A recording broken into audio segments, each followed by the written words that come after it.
Honestly, it's not even because I'm worried about the opinions of the silver spoon crowd. It's more because I'm worried about the influence of what their stupid ass opinions have on my life. I mean, it's a definite riddle to me, but for whatever reason, the government agencies like to take these whack jobs opinions and actually take the time to look into it. Like, what does an online troll's opinion really have to do with anyone's life? I get that people post their lives and then people can have whatever opinion they really want, but it's the fact that these opinions have so much say when really all it is an opinion. For instance, why should there be anything but grief and condolences to a family who just recently lost a child? Should anyone's online opinion about any kind of speculations of what went on for that loss have any kind of say in the matter? One and only point that should matter in this case is that somebody lost their baby. Now, like I was saying, it hasn't necessarily been the opinions that have got to me. It's been the fact that these opinions have had some kind of say on my life. People knocking on my door that shouldn't be knocking on my door. Exes popping into my DM that don't belong up in there. Best believe, lady, all I'm gonna do is sit there and delete that. I got no time for your drama. Honestly. And she said that she's been holding back on posting content because of the silver spoon crowd. Now, in translation, that means the people who work for the things that they want. And they're at the laundromat, and she's explaining how government agencies won't help them because of social media and what people are saying. Mind you, they are basically full-time content creators at this point. I mean, they're both not working. Why do they need government assistance? And I don't know if y'all peeped, but Drew just got brand new tires on his car. Tires are not cheap. And then she goes on another rant about unaesthetic content and this, that, and the third. So basically, zero accountability for anything, zero explanation as to why they still have not moved into a home. And of course, she doesn't say anything about Deshaun or Desiree or Drew or anything like that. I don't know if Stephanie has ever worked a job in her life. It doesn't seem that way because, like, how do you not grasp the fact that people, like, literally have to work? Like, people who don't do TikTok have to work to maintain their well-being, like their children's well-being, their life, their bills, things that they want. They have to work for that. Stephanie Jenkins is back online again, and this time she's ranting, but not just any kind of rant. This one was aimed directly at the people who reported her to government agencies, and let's just say it backfired badly. Stephanie started her video saying she's being more transparent again, and that's when we knew it was about to get chaotic. Her idea of being transparent seems to come and go depending on what kind of attention she wants that day. This she claimed that she had been holding back on something that supposedly made her more relatable to her followers. Something personal, deep, and revealing. But when she finally shared it, it turned out to be more of the same, vague complaints and blame shifting. It left many viewers scratching their heads, wondering how any of it was supposed to be relatable. She tried to sell the idea that she was just like every other struggling mom out there. But let's be honest, most hardworking parents aren't filming their everyday move from a motel room while avoiding actual employment. Most parents aren't relying on social media checks while living off food stamps and shelters. There's nothing wrong with needing help, but the difference is that many people use that help as a stepping stone, not a lifestyle. In the same video, she films herself going out to do laundry. Drew, her partner, makes a brief appearance in the background, completely covered in a hoodie, sunglasses, and even a cap pulled low over his face. Let's get this heaping pile of laundry done while I continue on with that transparency thing that I was talking about yesterday. For the past few months, I feel like I've been really holding back on what makes us relatable. And honestly, it's not even because I'm worried about the opinions of the silver spoon crowd. It's more because I'm worried about the influence of what their stupid ass opinions have on my life. It wasn't a casual outfit. It looked like he was actively trying to hide his identity. And considering there is reportedly a warrant out for him, it honestly wouldn't be surprising. The irony here is that while Stephanie rants about being misunderstood, the people closest to her are literally trying not to be seen. This entire segment was supposed to make Stephanie look honest and raw, but it only raised more eyebrows. If this was her version of transparency, it did the opposite. It made people question her even more. She says she doesn't care about the opinions of the silver spoon crowd. Her way of describing people who get up every day, go to work, and do what they need to do to support their families. But what really eats at her, she says, is how those opinions are now influencing government decisions. In her view, these strangers online, who she believes live picture-perfect lives and don't understand her struggle, are affecting her ability to receive help. Honestly, it's not even because I'm worried about the opinions of the silver spoon crowd. It's more because I'm worried about the influence of what their stupid ass opinions have on my life. I mean, it's a definite riddle to me, but for whatever reason, the government agencies like to take these whack jobs opinions and actually take the time to look into it. Like, what does an online troll's opinion really have to do with anyone's life? I get that people post their lives and then people can have whatever opinion they really want, but it's the fact that these opinions have so much say say, when really all it is an opinion. For instance, why should there be anything but grief and condolences to a family who just recently lost a child? Should anyone's online opinion about any kind of speculations of what went on for that loss have any kind of say in the matter? One and only point that should matter in this case is that somebody lost their baby. Now, like I was saying, it hasn't necessarily been the opinions that have got to me. It's been the fact that these opinions have had some kind of say on my life. People knocking on my door that shouldn't be knocking on my door. Exes popping into my DM that don't belong up in there. Best believe, lady, all I'm gonna do is sit there and delete that. I got no time for your drama. But let's really look at Stephanie isn't just upset about random opinions floating on the internet. She's mad that the very same people who tune in to her TikTok live streams where she openly shares her personal life are now reporting what they say to CPS and other agencies. And she's even more upset that those agencies are taking it seriously. She acts like it's all just noise from haters who don't get it. Honestly, what I regret the most about letting any of this get to me is the fact that it hasn't shown any kind of resilience. Because honestly, the whole reason I started this account was to try to give a voice to those people who feel like they can't post because their life is just not aesthetic enough yet. They're scared to post because they feel like people are going to mention, hey, you have way too many children for how broke you are. Or hey, you like age 10 years older than you definitely should look. The same people that'll make that comment will hop onto an aesthetic account with a mama popping out baby number 6 and she's in her 40s, but hey, because her life's been a little bit more convenient, hasn't been as much struggle, her body doesn't have the same wear and tear. Like sometimes that's what it is. It's wear and tear. It's not no freaking heavy substance use. It's not like I can judge you completely. I used to be this naive too. I used to look at homeless people or people who were on the street. My instant assumption was to judge them and just assume they were going to be a nasty person, personality and all. And I'll tell you something, I was completely wrong to assume all that about people. When it came down to it, people who have been through the most struggle have been some of the kindest people I've ever met. But here's the truth. These aren't baseless attacks. These aren't people making stuff up.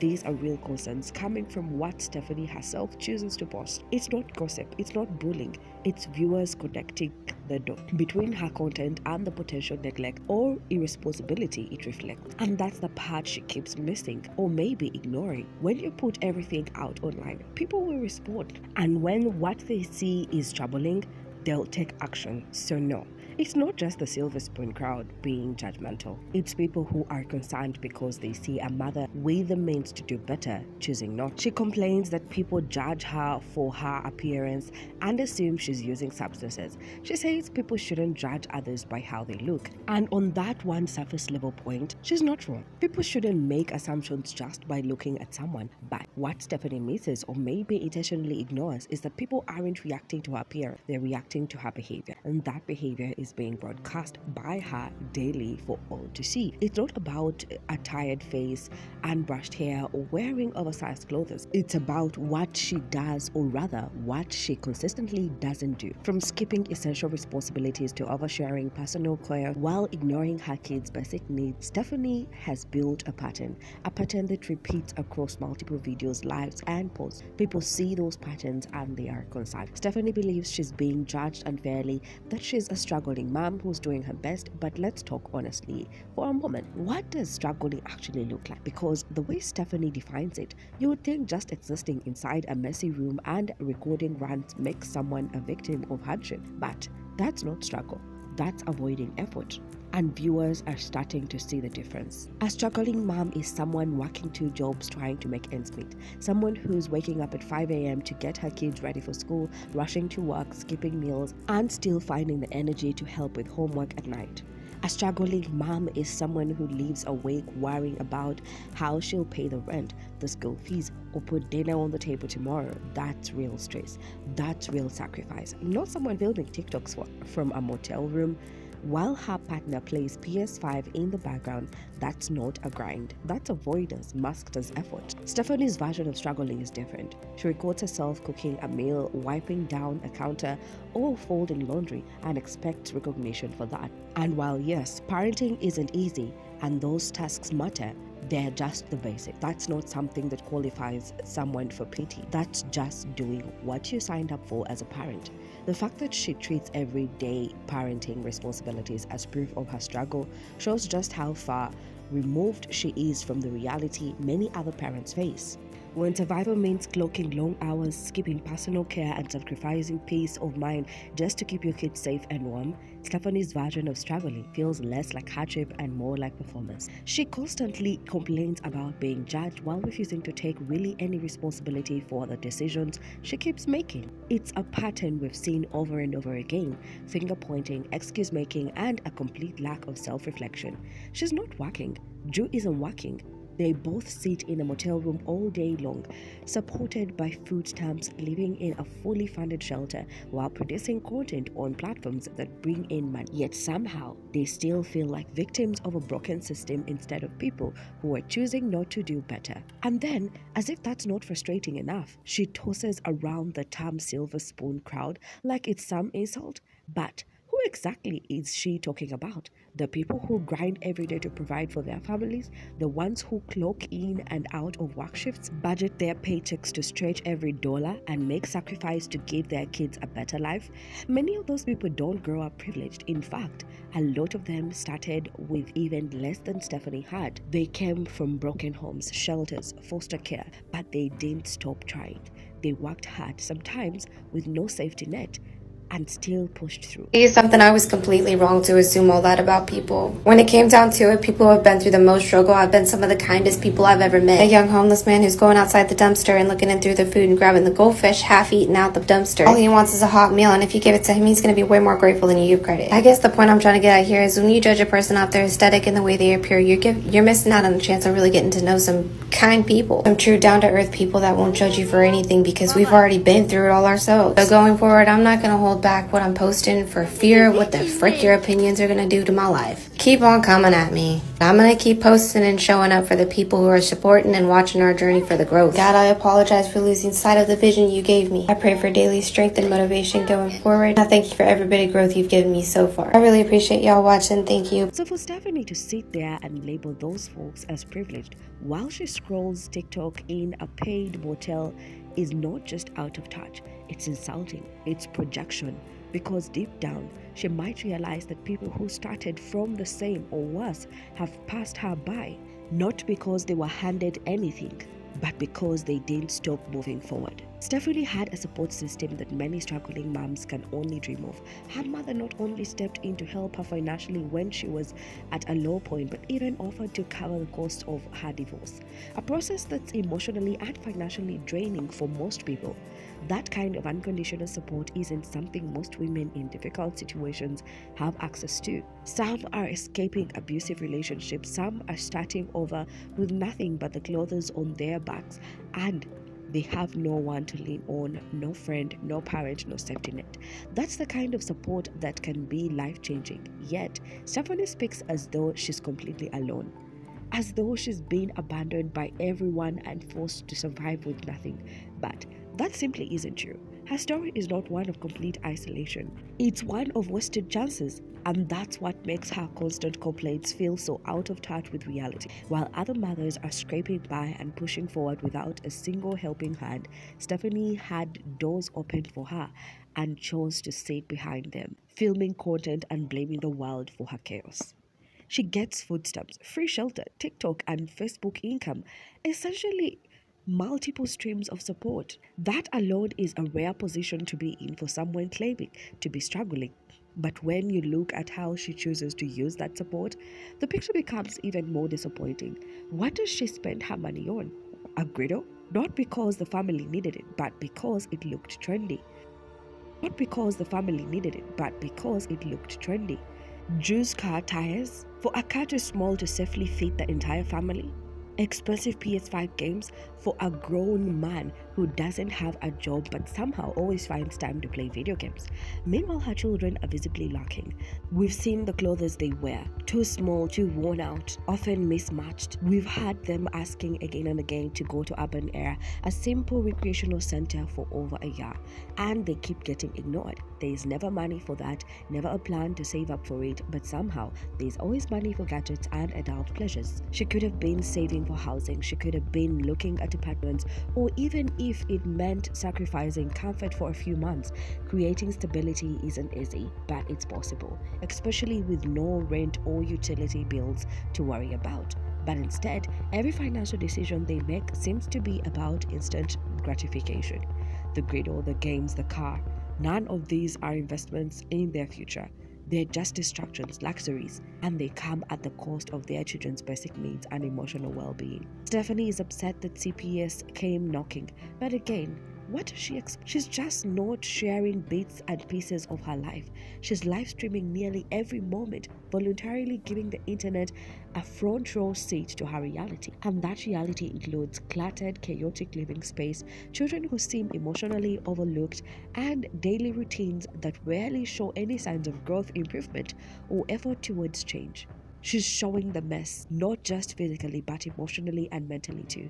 The way she handles situations, the conversation she chooses to have in front of her children, and the complete absence of a structured and supportive environment. It's all out in the open.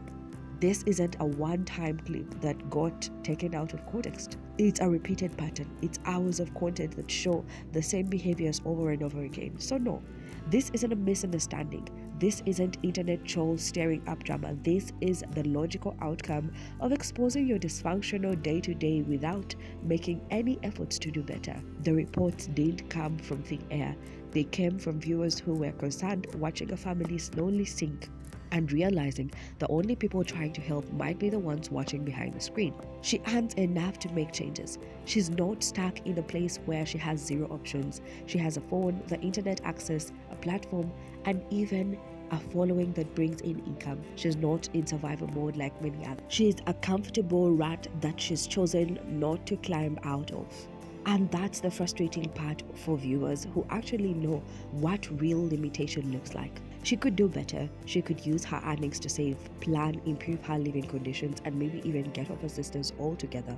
But instead, she chooses not to. She blames the system, she blames the viewers, she blames the silver spoon crowd, as if every person who expects her to act like a responsible adult must have grown up rich and pampered. It's always someone else's fault, never her own. There's always a deflection, a narrative that lets her off the hook. And even her recent rant, she leaned hard into victimhood, talking about how her body is worn out, how people don't understand her journey, how she's been through more than anyone realizes, and maybe she's had tough moments in life, but that doesn't erase the choices she's making right now, because people aren't criticizing her for her looks or her body. They're pointing out what she refuses to do. They're asking why, with all the resources and the time she has, she's still not doing better. They're asking why she plays the victim instead of stepping up. The criticism isn't about who she is, it's about what is she not doing, especially when so many others in worse conditions are doing more with much less. So is Stephanie delusional, or she's just trying to shift the narrative to avoid the guilt of failing her kids? Or maybe, just maybe, she's deeply aware of how bad things look and is trying to mask it all with performative vulnerability. Either way, it's clear she's stuck in a cycle that she refuses to break. A cycle built on excuses, blame shifting, and public image carefully crafted to invite sympathy without accountability. At this point, the question isn't just whether she's delusional, it's whether she even wants to change, because all the tools are right in front of her, the money, the platform, the opportunity, but until she acknowledges the truth and puts in the work, nothing will change. Let us know in the comments, should Stephanie still be on government assistance? Do you think there's any real hope for her to shift course and prioritize her children over content? Or she's chosen this path for good? Tap the like button if you made it to the end, and subscribe so you don't miss the next breakdown, because one thing is certain, when it comes to Stephanie, there is always another chapter waiting to unfold.